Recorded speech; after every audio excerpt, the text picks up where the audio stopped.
প্রিয় বন্ধুরা, আমি মেজর ডালিম বলছি। আজ শুনবেন ৩৬তম পর্ব, আমার প্রাণনাশের দ্বিতীয় প্রচেষ্টা। ১৯৭৫ সালের প্রথমার্ধে সারিয়াকান্দি এবং দুমটেতে আমাদের প্রজেক্টের কাজ চলছে। একদিন আমার উপর দায়িত্ব পড়ল কিছু মেশিনপত্র নিয়ে প্রজেক্টে পরিদর্শনে যেতে হবে। স্বপন ব্যবসার কাজে দেশের বাইরে, নূরও বিশেষ একটা কাজে ঢাকাতে আটকা পড়ছে, তাই বাধ্য হয়ে আমাকে ওই দায়িত্ব নিতে হয়েছিল। ট্রাকে মাল ভর্তি করে রওনা হলাম। আমি নিজের গাড়িতেই যাব, কারণ আমাকে তাড়াতাড়ি আবার ঢাকায় ফিরতে হবে অন্য একটি বিশেষ কাজে। আরিচা ঘাটে পৌঁছে দেখি ফেরি বিভ্রাট। নগরবাড়ি ঘাটে পৌঁছালাম বেশ রাত করে। রাতে ড্রাইভ করার সেই সময় ছিল বিপজ্জনক, তাই ঠিক করলাম ঘাটেই রাতটা কাটিয়ে ভোরে রওনা দেব গন্তব্যস্থলের উদ্দেশ্যে। প্রায়ই উত্তর এবং পশ্চিমাঞ্চলে যাওয়া আসা করতে হয় নগরবাড়ি ঘাট দিয়ে। ঘাটের ছাপড়া বেড়ার একটা রেস্টুরেন্ট বিশেষ পরিচিত, সবসময় ওই রেস্টুরেন্টেই খাওয়া দাওয়া করে থাকি আমরা। সেই সুবাদে মালিক হাজি সাহেবের সাথে বেশ হৃদ্রতা হয়ে গেছে আমার। সবসময় বিশেষ খাতির যত্ন করে পছন্দ মাফিক টাটকা মাছ রেঁধে খাওয়ান হাজি সাহেব। হাজি সাহেবকে সমস্যাটা বুঝিয়ে বললাম, হাজি সাহেব, রাতটা এখানেই কাটাতে হবে আজ। হাসি মুখে হাজি সাহেব জবাব দিলেন, কোনো অসুবিধা নেই স্যার, চোখে একটা পাইতা দেমু, বিছানাপত্র বাসা থেকে আয়না দেমু, মশারিও একটা লাগাইয়া দেমু। রাতের খাবারের পর বাইরে বেরিয়ে দেখি আমার ট্রাক ড্রাইভার এবং অন্য সবাই 29 খেলছে ট্রাকের পাশে। ঘুম আসছিল না, ভাবলাম ওদের সাথে কিছুক্ষণ টাচেই খেলা যাক। অল্প সময়েই খেলা জমে উঠল। কখন মধ্যরাত্রি পার হয়ে গেছে টেরও পাইনি। হঠাৎ করে স্ট্যান্ড গানের ব্রাশ ফায়ারের শব্দ শুনতে পেলাম কাছেই। নিরাপত্তার জন্য সবাইকে ট্রাকের নিচে শুয়ে পড়তে বলে নিজেও কাবার নিলাম। ট্রাকের নিচে শোয়া অবস্থা থেকে দেখলাম হাজি সাহেবের রেস্টুরেন্টকে টার্গেট করেই দুজন লোক এক নাগারে গুলি ছুঁড়ে চলছে। পাশে দাঁড়িয়ে আছে একটা জিপ। মিনিট খানেক গুলি বর্ষণ করে লোক দুটো জিপে ওঠার পর জিপটা উত্তর দিকে চলে গেল। হাজি সাহেবের বাসা দোকানের কাছেই। গোলাগুলির আওয়াজ থামতে তিনি হন্তদন্ত হয়ে ছুটে এলেন কয়েকজন স্থানীয় বাসিন্দাদের সাথে নিয়ে। আমরাও বেরিয়ে এলাম ট্রাকের নিচ থেকে। আমাকে অক্ষত অবস্থায় দেখতে পেয়ে হাজি সাহেব দৌড়ে এসে আমাকে বুকে জড়িয়ে ধরলেন। বেচারা নিজেকে সামলাতে না পেরে বাচ্চাদের মতো কাঁদছিলেন আর বলছিলেন, আল্লাহ মেহেরবান, শুক্রিয়া, আলহামদুলিল্লাহ। সত্যি আল্লাহ মেহেরবান। অন্যরা বুঝতে না পারলেও আমি আর হাজি সাহেব ঠিকই বুঝতে পেরেছিলাম কী উদ্দেশ্যে গুলি ছোড়া হয়েছিল। পরদিন অতি প্রত্যুষে ট্রাক ড্রাইভার ও অন্যান্যদের গন্তব্যস্থানে চলে যাবার নির্দেশ দিয়ে আমি ঢাকায় ফিরে এলাম। এই ঘটনার ব্যাপারে বিশেষ ঘনিষ্ঠ মহল ছাড়া অন্য কারোর সাথে আলাপ করলাম না। এরপর নেহায়েত প্রয়োজন ছাড়া আমি ঢাকার বাইরে তেমন একটা যেতাম না। বাইরের কাজ দেখাশোনার দায়িত্ব নূর ও স্বপনকেই নিতে হয়। বাকশাল ছিল দুমুখী অস্ত্র। শেখ মুজিব বাকশালের মাধ্যমে নিজের ক্ষমতা কুক্ষিগত করতে চেয়েছিলেন, কিন্তু শেখ মুনি এবং তার দোসররা চেয়েছিল বাকশালকে ক্ষমতা দখলের হাতিয়ার হিসাবে ব্যবহার করতে। দেশের এই দুরবস্থায় শেখ মুজিবের ক্ষমতা লিপ্সা বেড়ে গেল।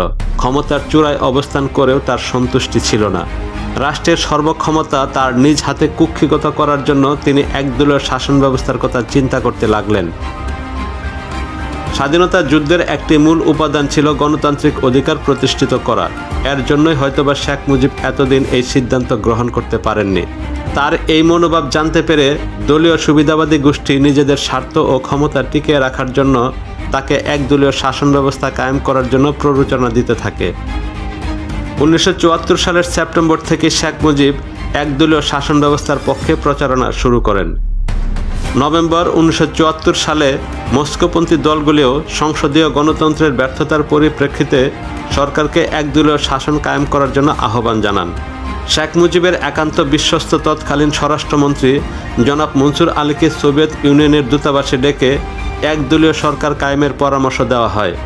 মনসুর আলী, শেখ মুনি এবং মস্কোপন্থী রাজনৈতিক দলগুলোর প্ররোচনা এবং শেখ মুজিবের নিজের ক্ষমতাকে আরও বাড়িয়ে তোলার বাসনা ও রাষ্ট্রকে সব দিক দিয়ে তার এবং তার দলের অনুগত রাখার জন্য একদলীয় সরকার কায়েমের সিদ্ধান্ত গ্রহণ করা হয়।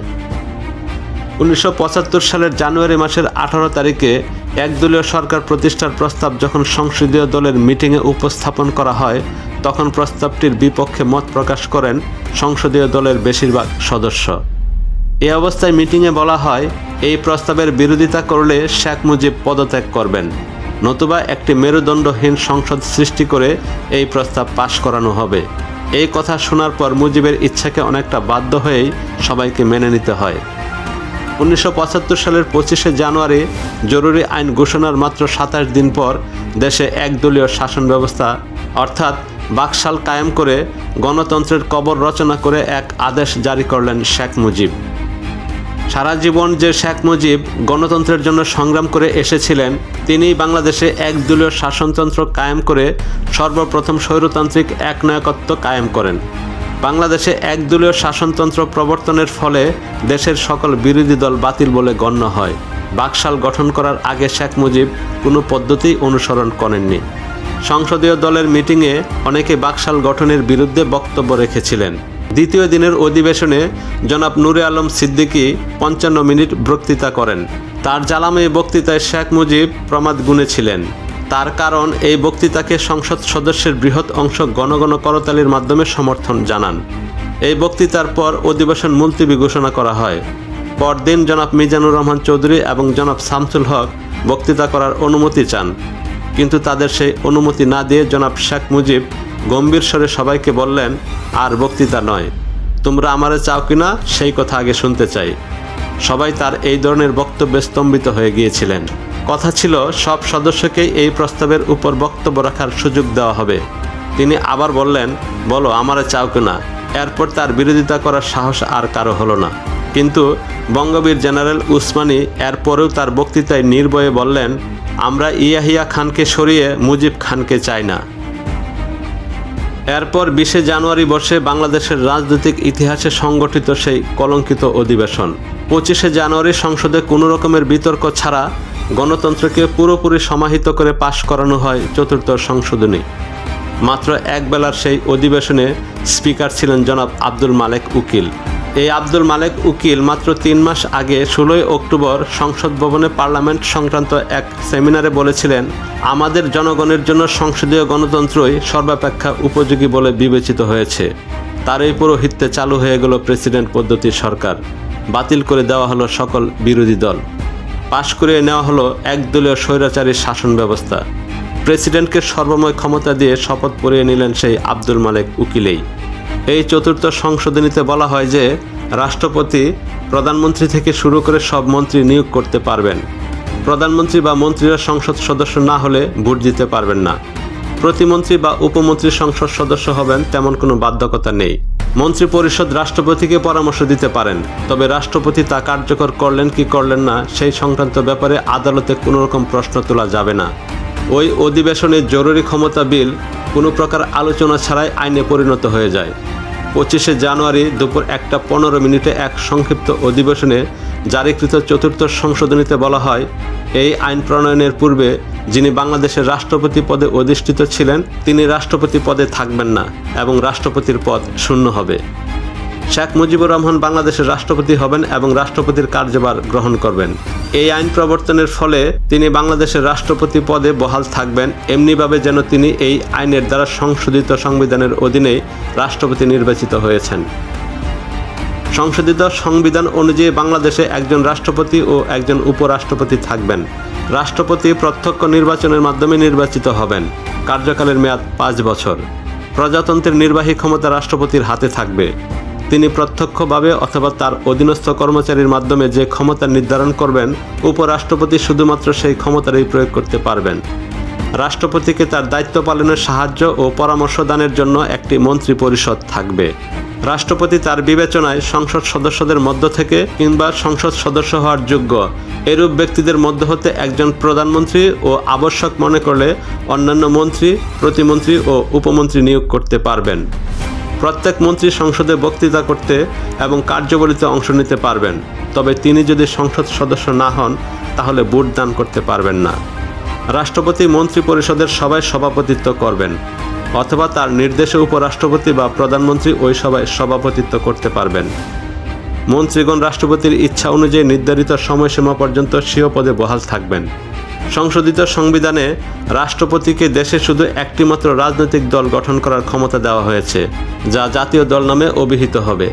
সংশোধনীতে কার্যভারকালে তার বিরুদ্ধে কোনো আদালতে কোনো ফৌজদারি কার্যধারা দায়ের করা অথবা চালু রাখা যাবে না এবং তার গ্রেফতারের বা কারাবাসের জন্য কোনো আদালত হতে পরোয়ানা জারি করা যাবে না। জাতীয় দলের ঘোষণায় বলা হয়, কোনো ব্যক্তি জাতীয় দল ছাড়া অন্য কোনো রাজনৈতিক দল গঠন কিংবা ভিন্ন ধারার কোনো রাজনৈতিক কার্যকলাপে অংশগ্রহণ করতে পারবেন না। ওই সংশোধনীর পক্ষে 294 জন সাংসদ ভোট দেন, কেউ বিরোধিতা করেননি।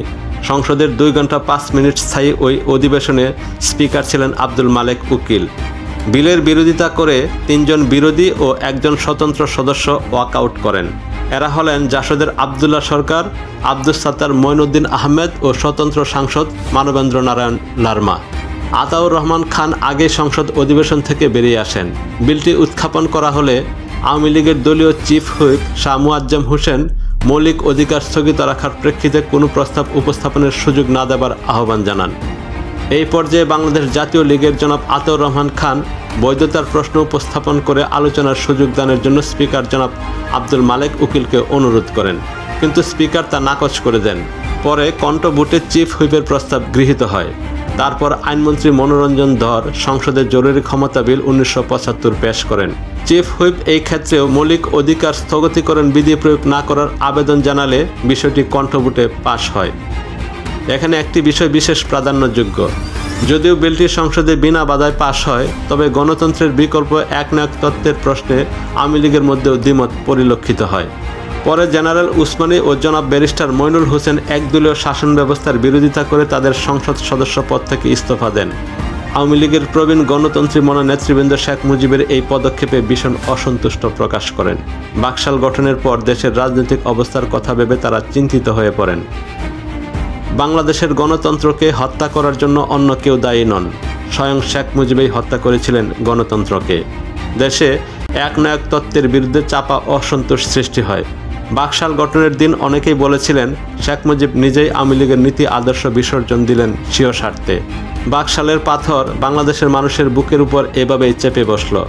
এই পাথরকে উপড়ে না ফেলা পর্যন্ত মানুষের নিস্তার নেই। এরপরেই সরকারি আদেশ জারি করে আইন বিভাগের স্বাধীনতা, ব্যক্তি স্বাধীনতা, সংবাদপত্রের স্বাধীনতা ও জনগণের মৌলিক স্বাধিকার ছিনিয়ে নেওয়া হয়। আওয়ামী লীগের খন্দকার মুশতাক এবং বিভিন্ন পর্যায়ের প্রভাবশালী নেতা ও কর্মীদের সাথে যোগাযোগ করে আওয়ামী লীগের আভ্যন্তরীণ অনেক প্রয়োজনীয় এবং গুরুত্বপূর্ণ তথ্য আমরা সংগ্রহ করতে সক্ষম হয়েছিলাম। এই সমস্ত তথ্যগুলো ছিল আমাদের পরিকল্পনার জন্য অপরিহার্য। আমরা জানতে পেরেছিলাম সৈয়দ নজরুল ইসলাম, মনসুর আলী, শেখ ফজলুল হক মনি, আব্দুর রাজ্জাক প্রমুখরাই ছিলেন আওয়ামী লীগের শীর্ষস্থানীয় নেতাদের মধ্যে কঠোর রুশ ভারতপন্থী। বাকশালী একদলীয় শাসন ব্যবস্থা কায়েম করার মূল উদ্যোক্তা ছিলেন শেখ ফজলুল হক মনি, নজরুল ইসলাম, আব্দুস সামাদ আজাদ, আব্দুর রাজ্জাক, মনসুর আলী, সেরনিয়াবাদ, সৈয়দ হোসেন, মনি সিং এবং প্রফেসর মুজাফর আহমেদ। রাষ্ট্রীয় ক্ষমতা কুক্ষিগত করা এবং নিজের অবস্থানকে সুসংহত করার জন্যই শেখ মুজিব এই সমস্ত উচ্চবিলাসী নেতাদের প্রভাব ও পরামর্শ মেনে নিয়ে গণতন্ত্রকে বলি দিয়ে বহুদলীয় শাসন ব্যবস্থার পরিবর্তে একদলীয় স্বৈরতন্ত্র প্রতিষ্ঠা করেছিলেন। তার এই হঠকারী সিদ্ধান্তকে আওয়ামী লীগের বৃহৎ অংশই মেনে নিতে পারেননি। শেখ মুজিবের ক্ষমতার প্রতাপের মুখে নিরাপত্তার ঝুঁকি নিয়ে সেদিন এরা প্রকাশ্য বিরোধিতা না করে নীরব থাকতে বাধ্য হয়েছিলেন। কিন্তু শেখ মুজিবের এই সিদ্ধান্তের ফলে সংসদে সেদিন বিরূপ প্রতিক্রিয়ার সৃষ্টি হয়েছিল গণতন্ত্রী মনা নেতৃবৃন্দ এবং সংসদ সদস্যদের মাঝে। এদের অনেকেই বর্ষিয়ান নেতা খন্দকার মুশতাকের সাথে আলোচনা করে এই ব্যবস্থার প্রতিকারের রাস্তা খুঁজে পাবার চেষ্টা করেছিলেন। আমরা বুঝতে পেরেছিলাম একনায়কতন্ত্রের অবসান ঘটিয়ে গণতন্ত্র পুনঃপ্রতিষ্ঠা করার কোনো পদক্ষেপ নিলে আওয়ামী লীগের এই বৃহৎ অংশের সমর্থন পাওয়া যাবে অতি সহজেই। তাদের ব্যক্তিগত নিরাপত্তা নিশ্চিত করতে পারলে তারা স্বতঃস্ফূর্তভাবে অভিনন্দন জানিয়ে সমর্থন করবেন এই ধরনের পরিবর্তনকে। আর একটি বিষয় আমাদের কাছে পরিষ্কার হয়ে ওঠে, সেটা হলো আওয়ামী লীগের মধ্যে খন্দকার মুশতাকের সমর্থন রয়েছে অনেক। প্রিয় বন্ধুরা, এই ছিল আমাদের আজকের পর্ব। আগামী পর্ব শুনতে চাইলে প্লিজ চ্যানেলটি সাবস্ক্রাইব করে আমাদের সাথেই থাকুন। ধন্যবাদ।